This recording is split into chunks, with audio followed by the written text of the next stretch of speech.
Javier. What are you doing? One day, I got a phone call from my friend Javier in Spain. He told me that if I came to Madrid during the Davis Cup matches, I would get to hit with Rafael Nadal. He gave me his word. I would hit with Nadal. I'm there, man. This was the man I would play, Rafael Nadal, the best tennis player in the world, who had stalked Roger Federer to the ends of the earth, dethroning him in an epic 5-set Wimbledon final. As soon as I heard that I'd be hitting with Nadal, I began training in earnest on the red clay, Nadal's favorite surface, and what we'd be hitting on in Spain. Then, when I felt I was ready, I flew to Madrid. When I got to Madrid, it was still dark, early in the morning. Nothing much was going on, so I walked through the streets, and I found a cafe where I had some churros and a coffee. If you can't find something beautiful on the streets of Madrid, you're really not trying. But I was on a mission, so I found a morning paper, and I read all about the Davis Cup. The Spaniards would be playing the Americans in a bull ring. It was historic, and the papers were full of it. Got my tennis shorts and my sneakers.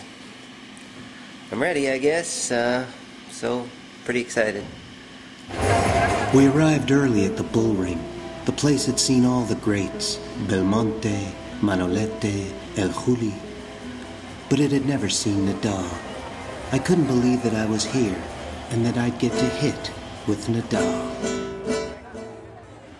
Here was my friend Javier, with whom I had spoken in Los Angeles and who had assured me that I could hit with Nadal if I came to Madrid.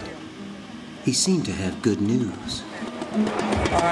Everything arranged, man. You want to hit with Nadal? And here then was Rafael Nadal, the #1 tennis player in the world. He looked ready and eager to face the American Sam Querrey, El Matador en la Plaza de las Ventas. As Nadal began warming up, I probed his game for possible weaknesses. Should I stick with my one-hand backhand against Nadal, or try a two-hander, which the modern players seem to favor? We had all seen Federer struggle with his one-hander against Nadal. I didn't want to repeat his mistakes. Patrick McEnroe, John McEnroe's brother, was the American captain. Everybody was here, even the Lakers' Pau Gasol. Shockingly, Nadal loses the first set to Querrey. I worry about his knees, prone to tendinitis, and I worry about his fatigue. At 1-set-all and midway through the third, Querrey continues to pound away. Nadal appears vulnerable. Despite Querrey's tenacity, this is Nadal on clay in a Spanish bull ring, and he begins grinding Querrey down like the red dust beneath his feet. With this crowd in this place, it would be unthinkable for Nadal to lose under these circumstances. After nearly 3.5 hours and up 2-1, he finally gets a critical service break.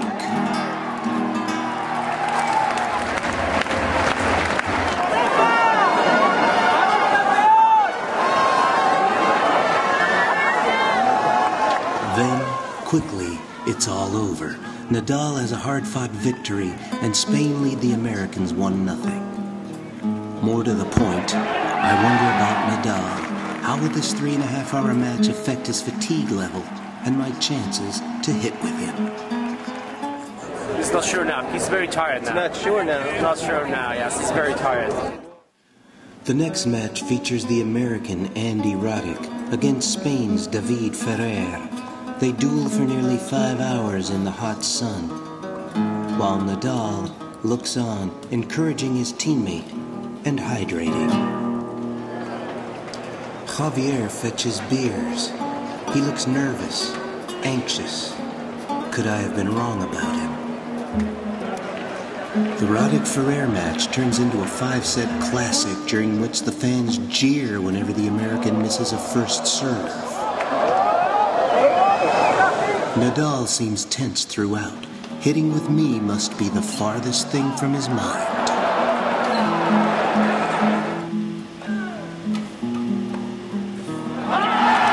Roddick is finally beaten in 5 sets by Ferrer. It's now 2-0 for the Spaniards.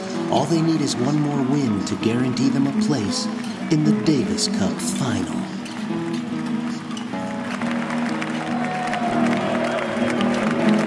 He has to be happy. Yeah.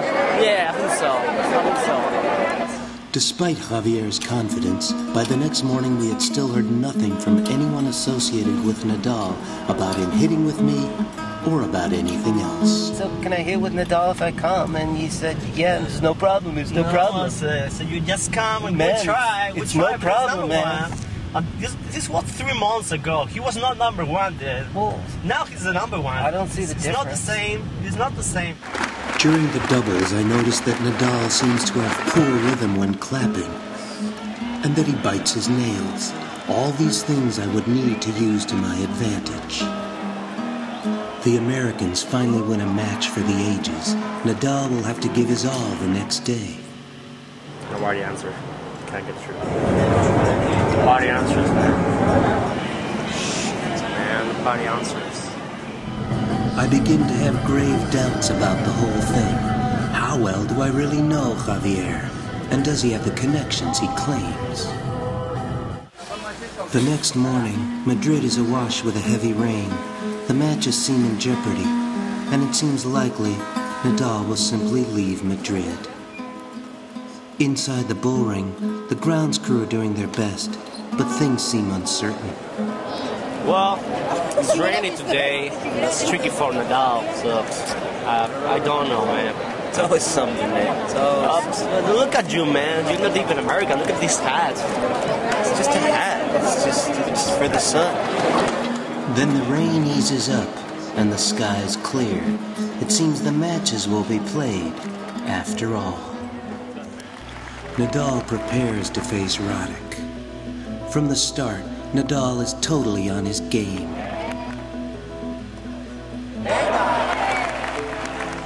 Roddick attempts to serve and volley, but on the slow clay, it does him little good.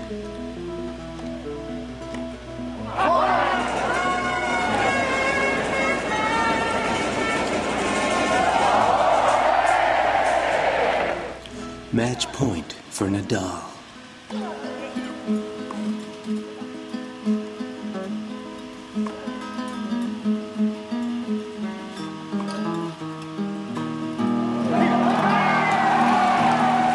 Nadal's victory propels Spain past the Americans once and for all. Clearly, on this court, on this day, Nadal would have beaten any player in the world.